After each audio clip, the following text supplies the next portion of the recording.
આ રીતે લોટ બાંધીને સ્ટોર કરો, લાંબા સમય સુધી ફ્રેશ રહેશે, ફ્રીજમાં પણ કાળો નહીં પડે અને રોટલી પણ મસ્ત ફૂલશે। વિડીયો શરૂ કરતા પહેલા જો તમને અમારો વિડીયો ગમે તો વિડીયોને શેર કરવાનું ભૂલતા નહીં। દરેક લોકોના રસોડામાં સવારે અને સાંજે એમ બંને ટાઈમ લોટ બાંધવામાં આવે છે, પરંતુ લોકોની ફરિયાદ હોય છે કે બાંધેલો લોટ લાંબા સમય સુધી ફ્રેશ રહેતો નથી અને કાળો પડી જાય છે। રસોઈ બનાવતી વખતે ઘણી વસ્તુઓ એવી હોય છે જે કરતી વખતે તમે પ્રોપર ધ્યાન આપતા નથી તો એ બગડી જાય છે। આવી જ એક વાત બાંધેલા લોટની છે। સામાન્ય રીતે મોટાભાગની સ્ત્રીઓની ફરિયાદ રહેતી હોય છે કે લોટ બાંધેલો ફ્રીજમાં મૂકીએ તો પણ એ કાળો પડી જાય છે અને પછી ફેંકવાનો વારો આવે છે।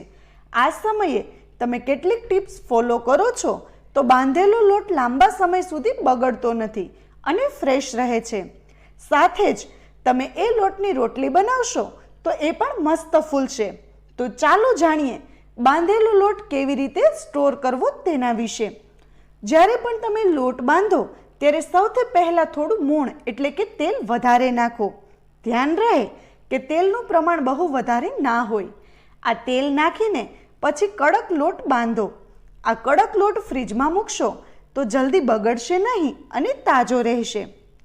સામાન્ય રીતે મોટાભાગના લોકો બાંધેલા લોટને ફ્રીજમાં, વાટકીમાં તેમજ બીજા કોઈ વાસણમાં મૂકતા હોય છે, પરંતુ તમને જણાવી દઉં કે તમે જ્યારે પણ લોટ બાંધીને સ્ટોર કરો ત્યારે ફોઇલ પેપરમાં તેમજ કેસ્ટરોલમાં મૂકવાની આદત પાડો।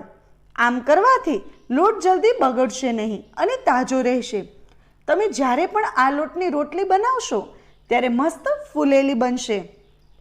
તમે જ્યારે પણ ફ્રીજમાં લોટ મૂકો ત્યારે ખાસ કરીને ડાયરેક્ટ મૂકશો નહીં। લોટ મૂકતા પહેલાં તેલ તેમજ ઘીથી ગ્રીસ કરી લો, ત્યારબાદ લોટ એરટાઈટ ડબ્બામાં ભરીને મૂકો। આમ કરવાથી લોટ 2 થી 3 દિવસ સુધી ફ્રેશ રહેશે। આ લોટની રોટલી પણ મસ્ત ફૂલેલી બનશે। જ્યારે પણ તમે લોટ સ્ટોર કરીને પછી રોટલી બનાવો ત્યારે ફ્રીજમાંથી લોટ કાઢો અને 1 કલાક માટે રહેવા દો, ત્યારબાદ રોટલી વણો। આમ કરવાથી રોટલી મસ્ત ફૂલેલી બનશે। મિત્રો, તમને અમારો વિડીયો કેવો લાગ્યો કમેન્ટ કરીને જરૂર જણાવજો અને જો તમને અમારો વિડીયો ગમ્યો હોય તો અમારા વિડીયોને લાઈક અને વધુમાં વધુ શેર કરવાનું ભૂલતા નહીં। વિડીયો જોવા માટે ધન્યવાદ।